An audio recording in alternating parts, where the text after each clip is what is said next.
really cold weather. Annuals have been in the greenhouse growing and are not frost-proof. So, if you got a hanging basket like we've got two here, just simply take them down, put them in the garage overnight. So this glorious wave of purple to the right of Yeah. you, I don't think I've seen a basket that large yet this year. That's Well, gorgeous. those are what you call the wave petunias. And the advantage to a wave petunia is that it grows like crazy. And you can plant those plants 36 inches apart and give them a little nitrogen, and within 3 or 4 weeks they'll be touching each other, and they'll just fill the area with these beautiful purple flowers. And they're all different colors of wave petunias, but you can get by with a lot less petunias, because the basket here is probably a yard in diameter, and there are only 3 plants in there. And I think Wow. if you put one in the center and did it the same way, it would look almost the same. And so, the maintenance with a hanging basket is when it gets this big, it starts to get open in the center. You just go around and give it a haircut all the way around, give it a little nitrogen to get it started, and within a couple of weeks it's in bloom. Where the basket on my left has the million bells, and they're very dainty and lot of color, and then there's a purple petunia in between them, and I think there is also some verbenas in there, and very pretty. We have a lot of hanging baskets left. We still have 25 varieties, I think, around 25 varieties of tomatoes and peppers and all of the vine crops and things like that. So we're still in business. We've got a lot of stuff to sell, and you can put your garden together very easily by coming to Jung's. Is that bare root sale still going on at Jung's? The bare root sale will be going on through the weekend, and then the bare root stuff will go back into the coolers and will be either planted in the field for next spring for the garden centers, or it will be discarded, because it's getting past the time when we're not past the time, but it's getting close to the end of the season for bare root, because with bare root you have to have it in the ground for about a week to 10 days before the roots become really active and start taking up water. And when you get really hot weather right after you plant bare roots, it's a kind of a race between whether the roots will establish fast enough to take up water, or whether the tops will break fast enough to dehydrate the tree. And that's why when you're planting bare root, you want to make sure that the soil around the root system is saturated for at least a week to 10 days. So a bucket full of water every morning or every other morning when it's cool outside, to keep the water going in through osmosis. And then once the roots start to take over, then you want to back your watering off to maybe twice a week for a couple of weeks, and then once a week for a couple of weeks, and then the plant should be on its own. And, bare root is really easy. It sounds complicated, but it's not. If someone did plant a bare root maybe a little bit later on in the season, and there was that fear that we're going to get more sun before the roots can take hold, can you put up an umbrella to maybe block some of that out? No, I don't think possible? you even need that. No. The bare roots are pretty tough, and they survive very, very well, but, they are guaranteed through the fall. And if they don't grow, we replace them next spring, but then it's get them a little bit earlier so that they do survive. But I would say probably 2/3 to 3/4, maybe even a little more than that, will still survive and take hold. And we've got a lot of fruit trees, a lot of raspberries and grapes, and all sorts of stuff. 885-4446 is our number for the Garden Doctor. Final show of the Garden Doctor. So if you have a question, call in now, because we might get more questions later than we have time to fit in. You can also send us a text at 887-9595. In fact, we have a call right now. So let's go to the phones and say good morning. What is your question? Good morning, and thanks for taking my call. I planted some arborvitaes in July of last year. Okay. I faithfully watered them, as late in the fall as I could. And Right. I resumed the watering this spring. Right. And I also replenished some mulch. Do I have to still keep on watering them like I did last year? No.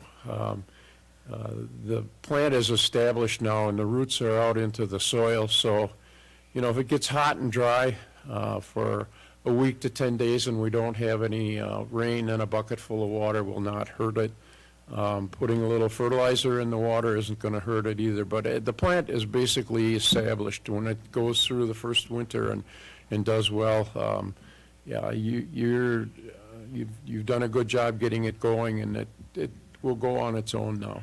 Okay, so when you said put some fertilizer, I took your advice, and last fall I noticed some browning in the center, and you suggested to get muracid. Right?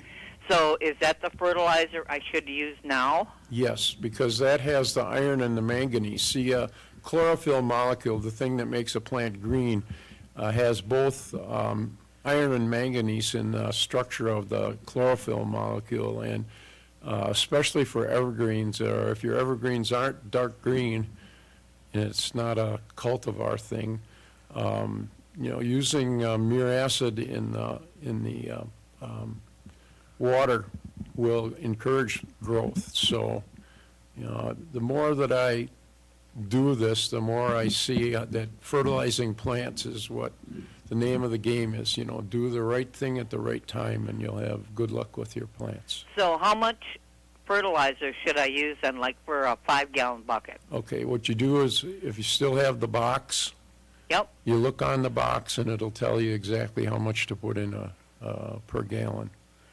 All right. Well, thank you so much for all your advice, and Oh. they look great. So Thank you for calling, and appreciate it. have a good day.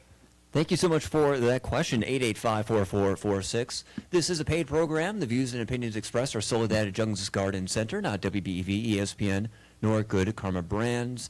And you were mentioning iron and manganese, and that's one of the reasons I really like bone meal, which I picked up from Jung's and mentioning before, because it does have those trace minerals. It Yep. does have calcium, which tomato plants need, and is a great slow release of phosphorus into the soil. It is. Bone meal is an excellent fertilizer, not only for tomatoes and peppers and things like that, but bone meal is a basic fertilizer that I use on my bulbs, because it's the same thing. The bone meal has a lot of phosphorus, slow-release phosphorus and calcium, and those sorts of things are what cause the bulb to grow well. And I did some amaryllis a couple days ago. We did a video on how to transplant, how to get your amaryllis to blossom again. I put them in my raised bed garden, and so we'll see this fall. We'll follow them through the growth cycle. And so, there again, nitrogen right now to get the leaves growing well, and then as you get into August, mid-August, then you back off on the nitrogen, and you give them bone meal or something that has the phosphorus and the potassium are a little bit higher than the nitrogen, because you want to encourage the flower bud to form in the bulb, and that's when they do it. They do it in the fall, kind of like fruit trees and a lot of the other plants that we have. The flower buds are there going into the winter, and if you give them too much nitrogen, they are very happily growing along, and then you want them to flower, and they don't form the flower.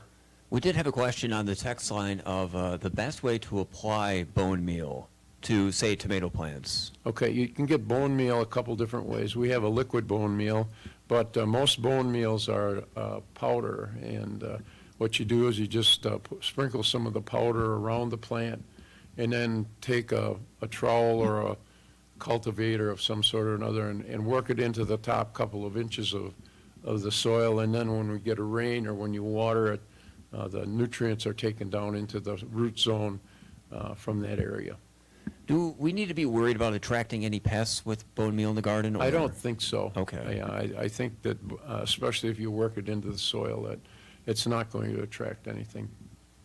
It So- seems to be attracting my dog, or maybe he just hates strawberry plants. I haven't really determined that.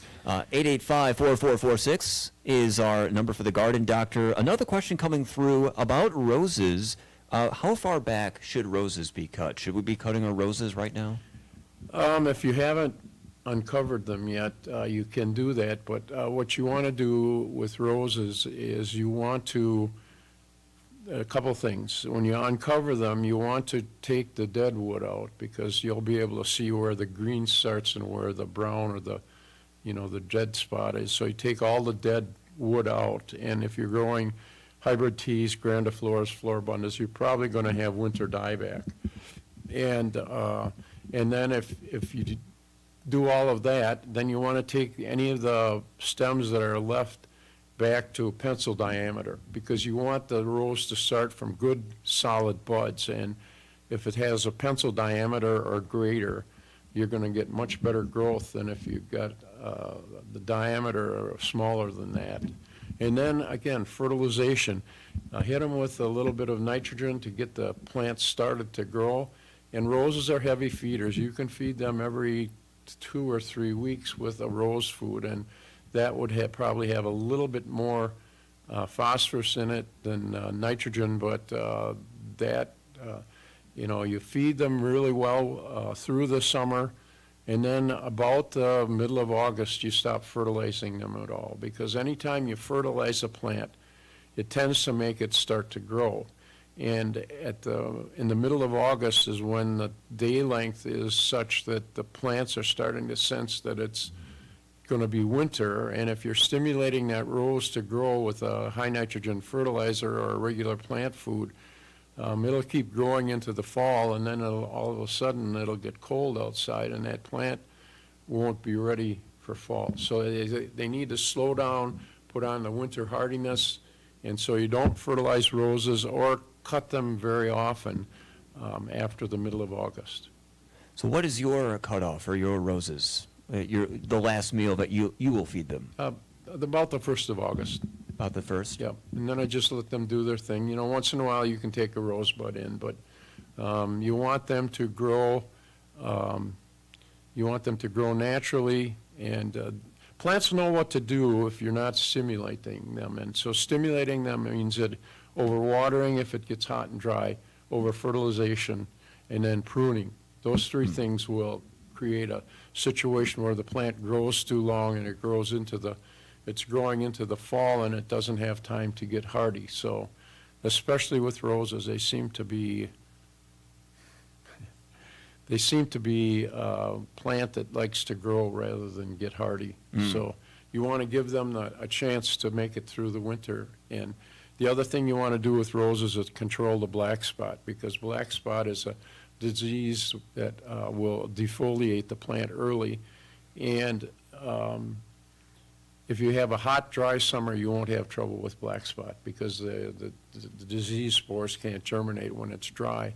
If you have a wet, where we're having rain quite often, and especially in the late summer, that's when black spot comes, and you really need to spray for that if you start to see it coming, because that also will inhibit the plant will naturally drop the leaves if they get too many black spot lesions on them, and then the plant doesn't have anything to manufacture the carbohydrates that it needs to go into the winter.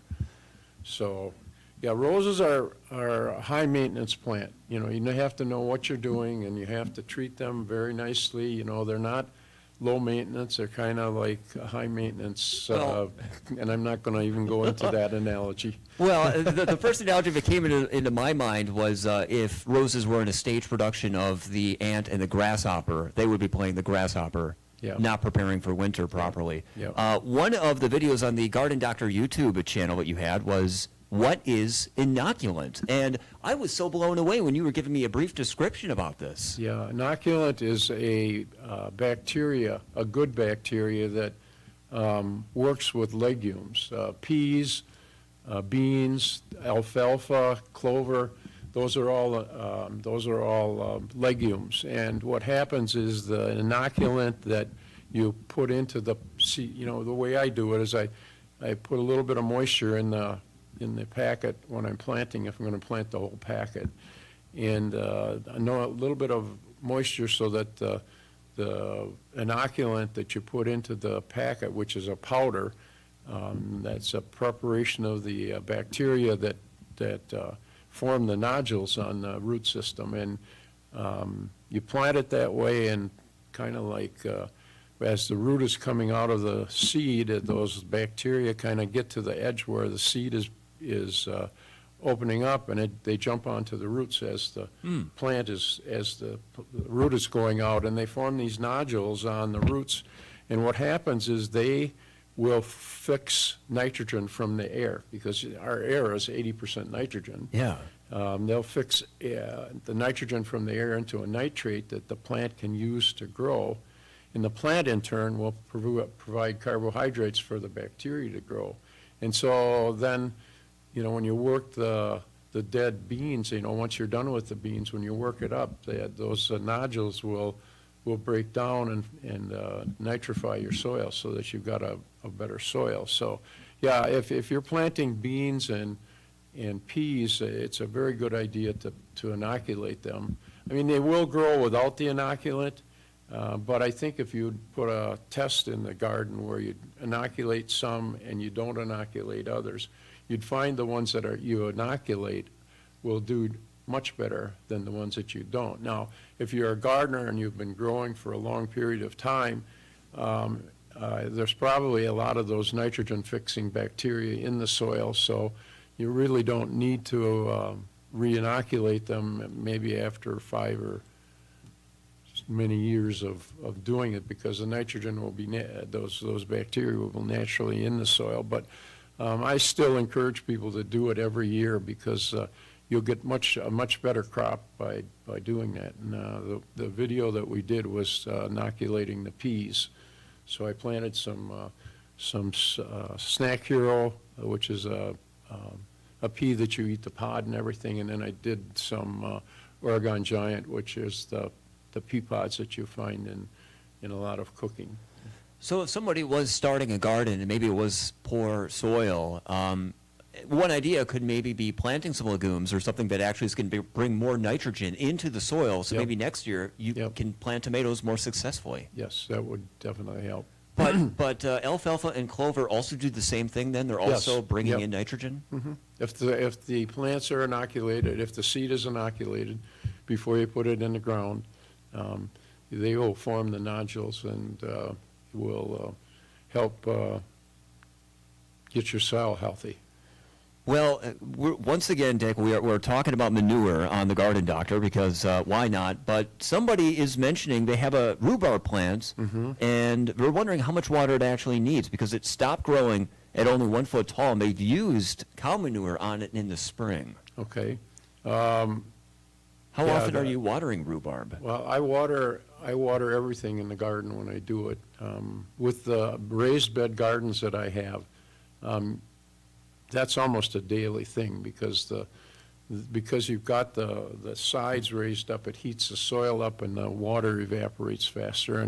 And the soil that you use in a raised bed garden is more porous, and so the water drains away faster. So I water those every night. What I did with my rhubarb this spring, and it really made them grow, is I took some regular garden fertilizer and put it around the plant and then watered it in. And it was unbelievable how fast the rhubarb grew. And just taking a regular garden fertilizer and putting it around the plant, working a little into the soil and watering it maybe once a week or so. With things that are in the ground, there's plenty of moisture that's stored up from the rains that we get. But if we don't get a rain, I mean, we're in a dry spell now. We haven't had a rain for a week and a half, I think.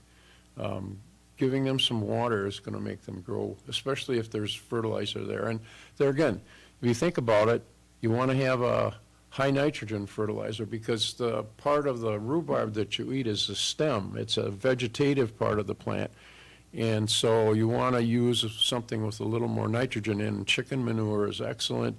10-10-10, just sprinkle it around the plant and water it in. And with rhubarb, if you're starting to get flowering stalks, and they're very easy to tell apart. The regular rhubarb stem that you eat, it has a leaf on the end of it. And the flower is a stem that goes straight up and it has a coarse flower on it.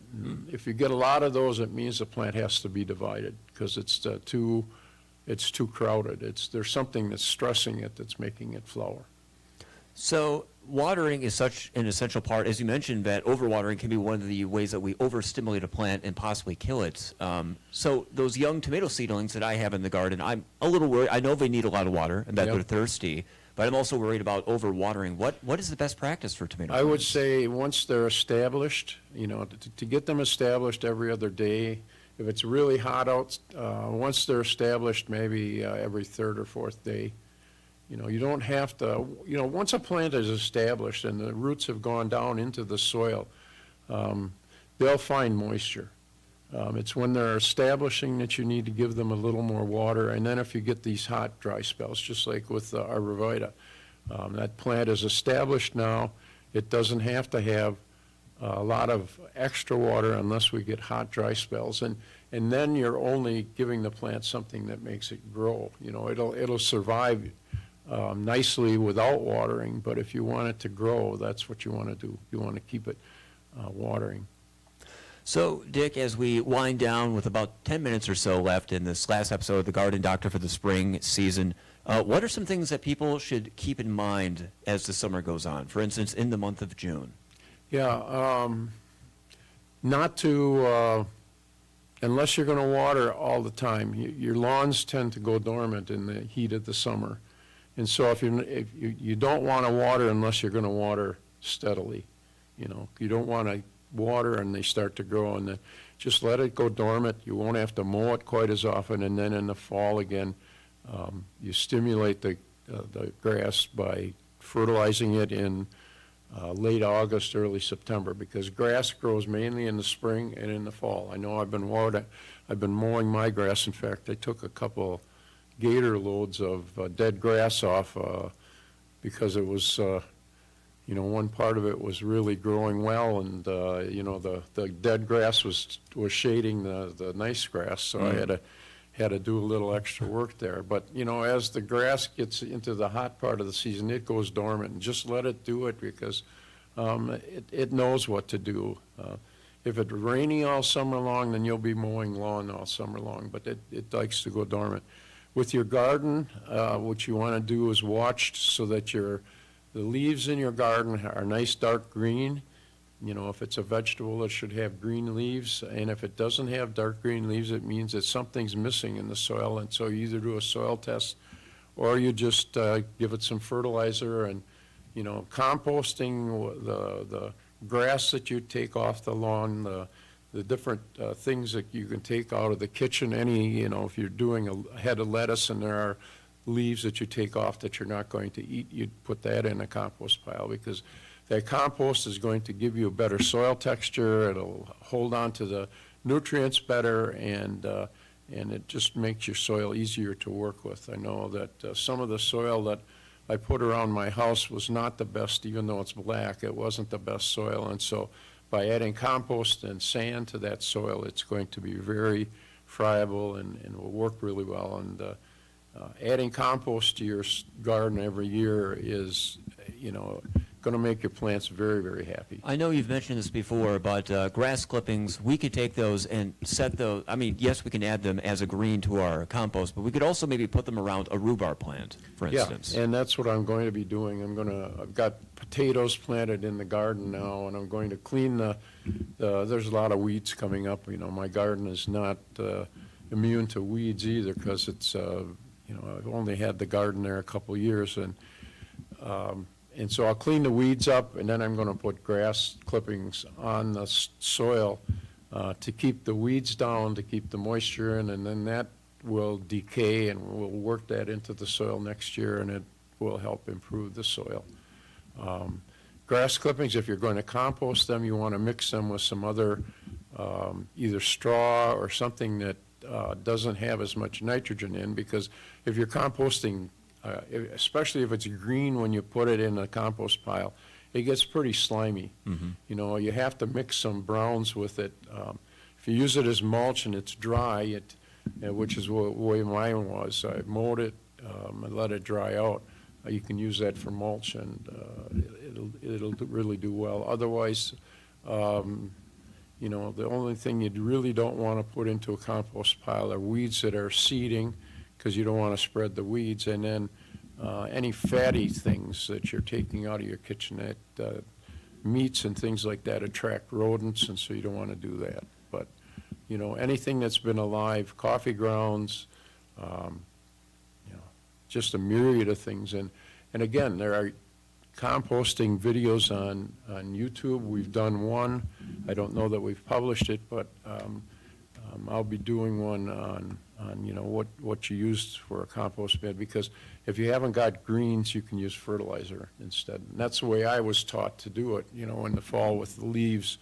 You make a 6-inch layer of leaves, and then you inoculate it with the soil or with the bacteria that do the decomposition, and then you put fertilizer on it, because that will encourage the microorganisms to grow and to do the decomposition. And so, and then you put 6 inches more, and then the inoculant and fertilizer and water if it's dry. So there are a lot of different things you can do to make a compost pile. But if you're a good gardener, you know, adding that compost to your soil year after year, and if you keep your garden weeded so it doesn't go to seed every year, after being in the garden for a few years, the weed population will go down also, because you haven't let it go to seed. So, you know, a lot of things you can do. Well, winding down, I believe we have time for one more quick call, so we'll go to the phones and say, good morning, caller. What is your question for Dick Zondag, the garden doctor? Hi, I have a rose bush, and I just heard what he said about watering the leaves isn't good, and mine is really all wilted. Does that mean it's dead now? Because the leaves did get watered. If you water at the base of the plant, so you're not watering the leaves. Yeah, I did water the leaves. Yeah, My see, grandson did it. yeah, it wouldn't do it immediately. I mean, that's No. over a long period of time. But if you are watering the rows, what you could do is put a little extra fertilizer in the water, you know, something like Okay. a rooting and blooming, or, you know, anything that's soluble that you can put in the water, put it at the base of the plant, and if Yeah. the leaves don't come back, I don't know what would cause a rose to wilt Yeah, right now. I don't think it froze them or anything, but they just all of a sudden started drooping, and they're not coming back. So should I trim it down? That would help. It would encourage it. And if the leaves that are on the plant die, there are also buds behind there that might start out again. Okay, I'll check that out. All right, thank you. Okay? Thank you so much for that call. And as we wind down, a reminder that Jung's Garden Center has, the time just flies when we're having fun I here, know. Dick. Yeah. 7 locations for Jung's, including Randolph. Yep, Randolph, there are 3 in the Madison area, 1 in Sun Prairie, 1 on Northport Drive just near the Werner Park, and then 1 on the south side of Madison on PD and 151. A little harder to get at now that they've improved that highway, but it's still there, and I think our customers are coming. And then we have 1 in Stevens Point. That was the first garden center outside of Randolph. We just opened, well, we didn't open it. We were leasing a store in Stoughton. It was a garden center last year. Now it's a garden center this year. It's Jung now. And then we have 1 in Appleton. So 7 right now, and yeah, things are blooming. They are quite literally just like these baskets. And you mentioned the bare root sale. That is still going on through the weekend. Through the weekend, and then it'll be done. And then we also have potted nursery stock. So it's not that we won't have anything as far as trees and shrubs and things are concerned. You know, once the bare root goes away, we have potted. We have about 35 or 40 acres of potted material that we grow in Randolph for sale in the garden centers. And so there will be things available all summer for landscaping or perennials. We have a lot of perennials. And then the greenhouse, we've got tomatoes and peppers and eggplants and then petunias and geraniums and things for flower beds. So we got still a very good stock of plants, and we will be open Memorial Day from 10 to 4. Our store hours otherwise are 8 to 5 Monday through Friday, 8 to 4 on Saturday, and Randolph we're not open on Sunday. The other stores are 9 to 5 Monday through Saturday, and then 10 to 4 on Sunday. Well, Dick, I want to thank you for a phenomenal season. I hope I could share some of this harvest with you. In the meantime, I do have some mushrooms if you want some that were grown in a barn, so you're more than welcome to enjoy, but hopefully Okay. I can share some tomatoes with you. Yes, very good. And thanks again, Dick. This Yep. has been a paid program. The views and opinions expressed are solely that Jungs Garden Center, not WBEV, ESPN, nor Good Karma Brands. Never miss the latest local prep scoreboard and stop in for the latest 1430 ESPN lunch break with the sports page on dailydodge.com. Brought to you by Reed Chrysler Dodge Jeep Ram and Air Care Heating and Air Conditioning.